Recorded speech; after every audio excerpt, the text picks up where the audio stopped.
Welcome to today's 5-minute Bible study in the Gospel of John. Today we're concluding our look at John chapter 4. We're going to be reading verses 49 through 54. Now, we started this section yesterday where Jesus had returned to Galilee, and this father comes to him asking for help with his son. We're told this man was a royal official. He's in the court of King Herod, it seems. His son is desperately sick, so he's asking Jesus to come and heal him. Now, I read this yesterday, but I want to read it again, this account of the miracle Jesus is to perform. So verses 49 through 54. So the royal official said, "Sir, come down before my child dies." Now notice he's asking Jesus to come with him. We're told the official is from Capernaum. Jesus at this time is in Cana, where he turned the water to wine. "Come with me to Capernaum and heal my son." That's what he's asking. Come. Jesus says, "Go. Your son will live." "I don't need to go with you. I'll just speak the word. Go. Your son will live." The man took Jesus at his word, and he departed. While he was still on the way, that is the way back to Capernaum, his servants met him with the news that his boy was living. He inquired as to the time when his son got better, and they said to him, "Yesterday at 1 in the afternoon, then the fever left him." The father realized this was the exact time that Jesus had said, "Your son will live." So he and his whole household believed. This was the second sign Jesus had performed after coming from Judea to Galilee. It's the second sign, the second miracle John reports to us. Now, we've already seen before that John tells us several times that Jesus performed many miracles, many signs, many wonders, but he reports the accounts to us of 7. Now that's important. You remember in the Bible, oftentimes some numbers are symbolic. And 7 is a symbol of completeness or of wholeness.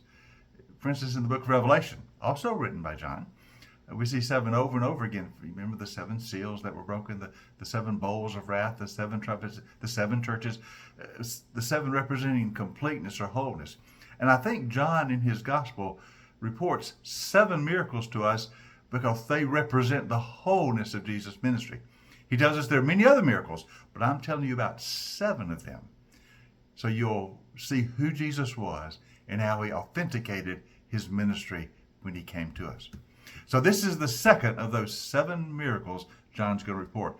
And you also notice that the miracles grow. In other words, each miracle he reports is greater than the one before, if we could say it that way, more revealing of who Jesus was. The first miracle was turning water into wine. The second miracle is the healing of a boy who is at the point of death. Now notice, Jesus says to the official or this man, "I don't need to go with you. I'll just speak the word." In other words, I don't have to be physically present to heal this boy. I'll just say the word of healing and it's done. And notice the father took Jesus at his word. If Jesus had said he's healed, the father believed he was healed. And that's faith. This man has faith. He's heard about Jesus. He's come to believe. He knows if Jesus has spoken the word, then it has occurred. He took Jesus at his word. In other words, he believed.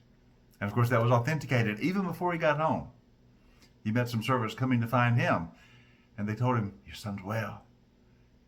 When did he get better?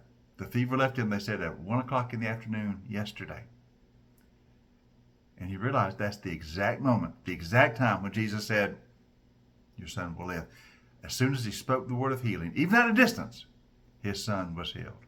What faith he exhibited and what power Jesus demonstrated. Did not even need to be physically present to heal the boy. He just spoke the word of authority and it was done.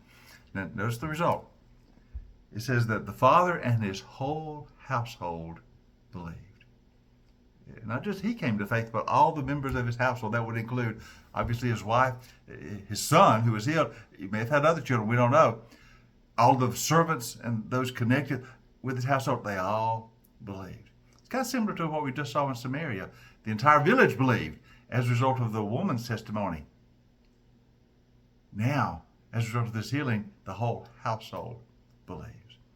So now this is the second sign, the second time John reports us, Jesus has authenticated who he is. The water was turned to wine in Cana, and now the official's son is healed by the spoken word of authority. Indeed, Jesus is the healer. He is the Savior. And the entire household comes to believe. Now, in tomorrow's session, we'll start looking at chapter 5. We're going to come to the third healing, the third miracle that John is going to report to us. But we'll look at that in tomorrow's session. So join us next time for our 5-minute Bible study in the Gospel of John.